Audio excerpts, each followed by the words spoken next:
Hi everyone. ఇంటర్మీడియట్లో MPC group opt చేసుకున్న students IITs ద్వారా, ఎన్ఐటీస్ ద్వారా, CFTs or deemed universities or top most engineering colleges ద్వారా BTech degree choose చేసుకోవడం కోసం రాయబోయే ఫస్ట్ ఎగ్జామే JEE Mains. So coming to JEE Mains phase 1 2024 కొన్ని ఇన్స్ట్రక్షన్స్ ఇవ్వడం కోసం నేను ఈ వీడియోని చేయబోతున్నాను. సో మనందరికీ తెలుసు మై డియర్ స్టూడెంట్స్, ఎంపీసీలో 3 subjects math, physics, chemistry. Each subject నుంచి 30 క్వశ్చన్స్ ఎగ్జామ్కి ఇవ్వడం జరుగుతుంది. సెక్షన్ ఏలో 20 ఎంసీక్యూస్ ఉంటాయి, 20 ఆన్సర్ చేయాలి. Section below 10 numerical based questions ఉంటాయి, 5 మాత్రమే ఆన్సర్ చేయాలి. సో స్టూడెంట్ ఈ పార్ట్లో సెక్షన్ బిని కొంచెం కేర్ఫుల్గా ఆన్సర్ చేయడం అనేది చాలా ఇంపార్టెంట్. ఎందుకు అంటే సెలెక్షన్ ఆఫ్ క్వశ్చన్, మీకు ఏ కాన్సెప్ట్, ఏ చాప్టర్ మీద పర్ఫెక్ట్గా మీకు క్లారిటీ ఉందో ఆ క్వశ్చన్ని మాత్రమే మీరు సెలెక్ట్ చేసుకోవాల్సిన అవసరం ఉంటుంది. ఈ 30 క్వశ్చన్స్లో ఈచ్ సబ్జెక్ట్కి 25 క్వశ్చన్స్ని ఆన్సర్ చేయాలి. సో దట్ 75 క్వశ్చన్స్ ఇన్ 180 మినిట్స్లో ఆన్సర్ చేయాల్సిన అవసరం ఉంటుంది.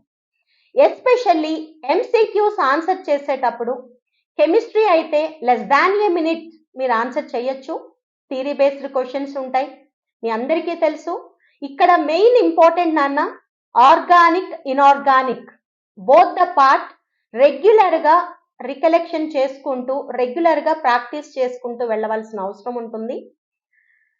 Similarly numerical based, I mean math, physics and physical కెమిస్ట్రీలో ప్రాబ్లమాటిక్ పార్ట్ ఉంటుంది.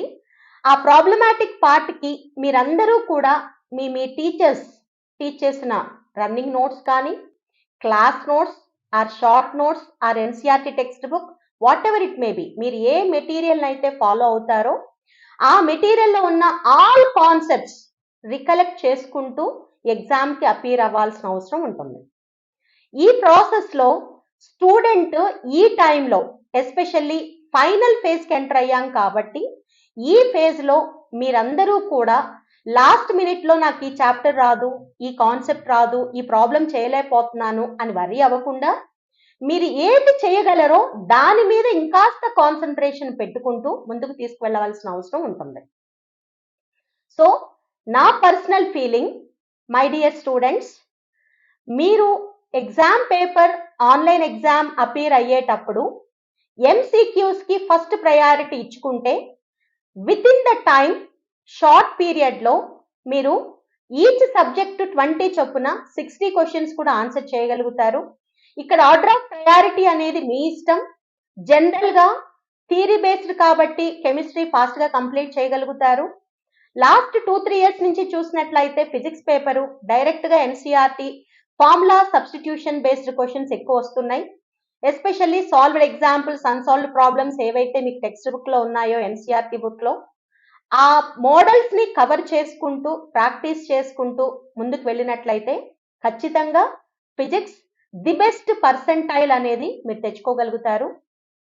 కమింగ్ టు మ్యాథమెటిక్స్, కొంచెం లాస్ట్ 2-3 ఇయర్స్ పేపర్ అబ్జర్వ్ చేసినట్లయితే క్యాలిక్యులేషన్ లెందీగా అనేది కొన్ని ప్రాబ్లమ్స్ వస్తున్నాయి.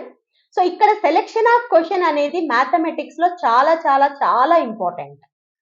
అంటే ఎంసీక్యూస్ 20లో కూడా మీరు ఏ చాప్టర్, ఏ కాన్సెప్ట్ మీరు పర్ఫెక్ట్గా ఉన్నారో చెక్ చేసుకుని ఆ చెక్ చేసుకున్న ప్రాబ్లమ్స్ని ఫస్ట్ ఆర్డర్లో ఫినిష్ చేయాల్సిన అవసరం ఉంటుంది. So my opinion, with in first 2 అవర్స్లో మీరు 60 ఎంసీక్యూస్ కనుక ఆన్సర్ చేయగలిగితే, ఆర్ అదర్వైజ్ కొంతమంది స్టూడెంట్స్కి 2.5 అవర్స్ కూడా పట్టచ్చు, నో ప్రాబ్లం నాన్న.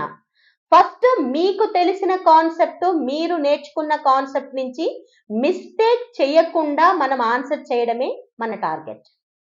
ఈ ప్రాసెస్లో మీరందరూ కూడా స్ట్రాంగ్ విల్ పవర్ తోటి మీరు నేర్చుకున్న కాన్సెప్ట్ని కాన్సన్ట్రేషన్తో క్వశ్చన్ని చదివి ప్రాబ్లమ్ని ఆన్సర్ చేయాల్సిన అవసరం ఉంటుంది. సో ఈ సెక్షన్ బి ఆన్సర్ చేసేటప్పుడు మాత్రం సెలెక్షన్ ఆఫ్ క్వశ్చన్తో పాటు సెలెక్షన్ ఆఫ్ సబ్జెక్ట్ కూడా చాలా చాలా ఇంపార్టెంట్. ఎందుకు అంటే టైం ఫ్యాక్టర్. మనము కొంతమంది స్టూడెంట్స్ 2 అవర్స్ లో 60 క్వశ్చన్స్ ఆన్సర్ చేయగలుగుతారు. మరి కొంతమంది స్టూడెంట్స్ లేదు ఒక హాఫ్ అన్ అవరే లాస్ట్ లో టైం మిగలడానికి అవకాశం ఉంటుంది.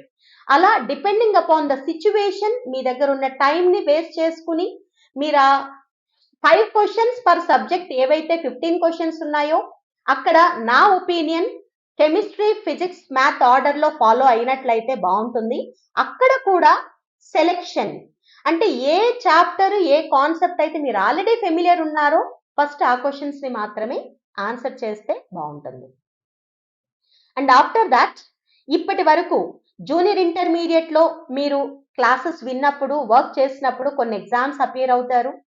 Even during revision period after completion of second year also revision period వస్తుంది. అక్కడ అగైన్ ఫస్ట్ ఇయర్ టీచ్ చేస్తారు, సెకండ్ ఇయర్ టీచింగ్ జరుగుతుంది, ప్రాక్టీస్ అనేది జరుగుతుంది, నెంబర్ ఆఫ్ ఎగ్జామ్స్ అపియర్ అవుతారు.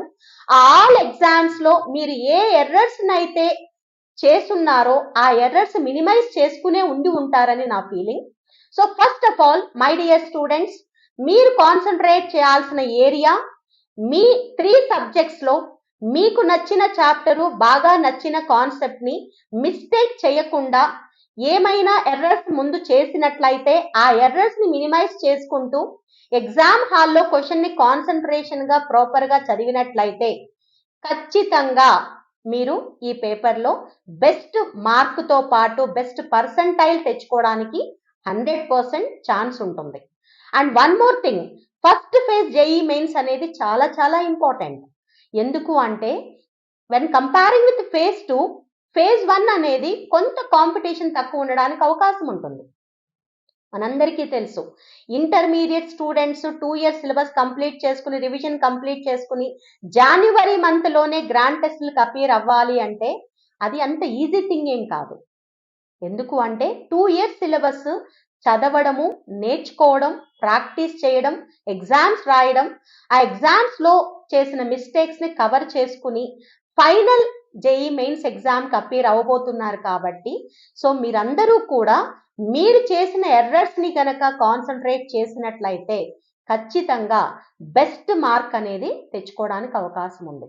మీకు రాని చాప్టర్ గురించి, మీకు రాని కాన్సెప్ట్ గురించి ఈ టైంలో ఏ స్టూడెంట్ కూడా వర్రీ అవ్వాల్సిన అవసరం లేదు. So my dear students, me teachers, me well wishers, me parents and administrators ప్రతి ఒక్కరూ కూడా మా స్టూడెంట్ బెటర్ పర్ఫార్మర్ కావాలి అనే ఒక స్ట్రాంగ్ అంబిషన్తో మీతో పాటు పేరెంట్స్ కమ్యూనిటీ, అలాగే teaching and non teaching community ప్రతి కాలేజ్ నుంచి కూడా కోరుకుంటారు. సో వీళ్ళందరి బ్లెస్సింగ్స్ మీతో ఉంటాయి నాన్న. మీరు చేయవలసింది ఒకటే, మీ మైండ్ని ప్లెజెంట్గా ఉంచుకుంటూ పాజిటివ్గా థింక్ చేస్తూ కాన్సన్ట్రేషన్తో ఆ 3 అవర్స్ ఎగ్జామ్ని అపియర్ అయినట్లయితే గన్ షార్ట్గా మీరు ఏ అంబిషన్తో అయితే అడ్మిషన్ తీసుకుని ఇంటర్మీడియట్ జాయిన్ అయ్యారో ఎంపీసీ గ్రూప్లో అదే స్ట్రాంగ్ అంబిషన్ చివరి వరకు కంటిన్యూ అవుతుంది. మీరు అనుకున్న చోట ఐఐటీస్లో కానీ, ఎన్ఐటీస్లో కానీ, టాప్ మోస్ట్ ఇంజనీరింగ్ కాలేజెస్లో కానీ సీట్ తెచ్చుకోవడం పెద్ద కష్టమేం కాదు. So wish you all the very best నాన్న. Thank you.